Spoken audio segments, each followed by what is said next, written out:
Good evening, ladies and gentlemen, and welcome to this live session on understanding skull-based tumors. I'm Maitri, your host for tonight's discussion. We have a very special guest with us, Dr. Gaurav, a renowned neurosurgeon specializing in skull-based tumors.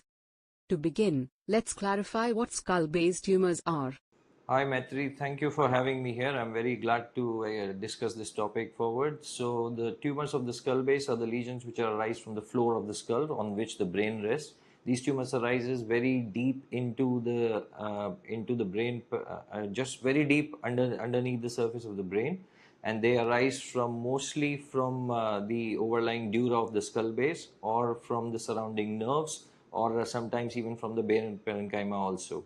So commonly these tumors are meningiomas, pituitary adenomas, vestibular schwannomas, or other tumors arising from the bone or the cartilage like chordomas and osteomas of the bony surface.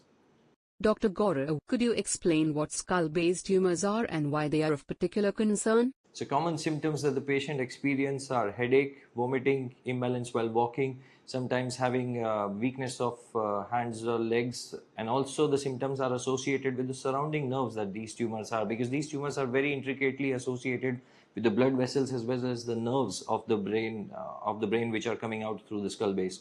So these patients can present with decreased smell, decreased sight, decreased hearing, weakness of the facial muscles, or they can also present with loss of taste, difficulty in swallowing, all other symptoms.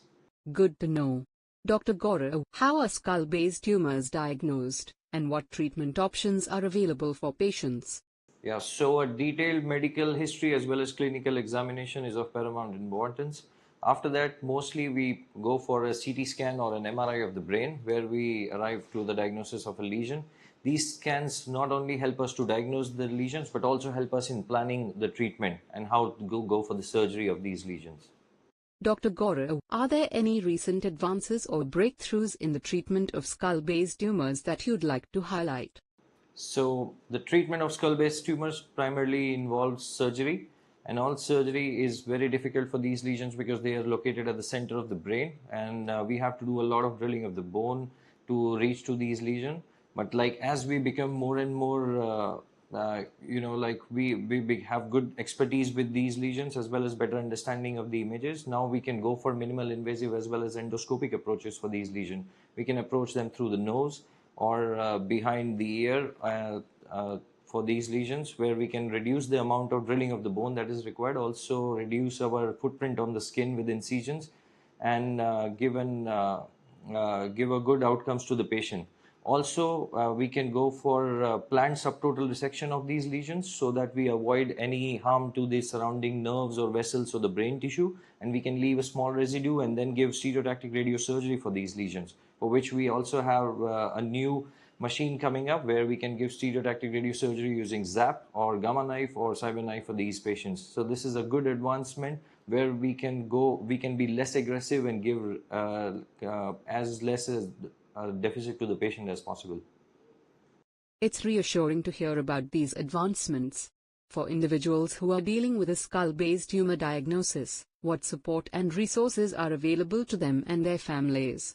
So apart from surgical intervention that happens in the hospital, we also have a good rehabilitative care for these patients. Sometimes they may develop some deficit which can be transient or permanent. In those cases, we need a good rehab center. We have got rehabilitation for not only for motor or balance deficit, but also for facial weakness. We can do facial reanimation for these patients if there is problem of any weakness. And we also have counseling and support groups for take care of these patients for a long-term follow-up as well. And these patients need to be in close clinical follow-up once they have a surgery, and that we provide here in the hospital with clinical as well as imaging follow-ups. Thank you, Dr. Gaurav, for sharing your expertise on skull-based tumors with us today. Thank you so much for having me. It's been an enlightening discussion. And to our viewers, thank you for joining us for this live session on understanding skull-based tumors. Remember, if you have any questions or need further information, don't hesitate to reach out to medical professionals and support organizations in your area. That's all for today's session. Please stay tuned for more informative discussions in the future. Goodbye, and take care.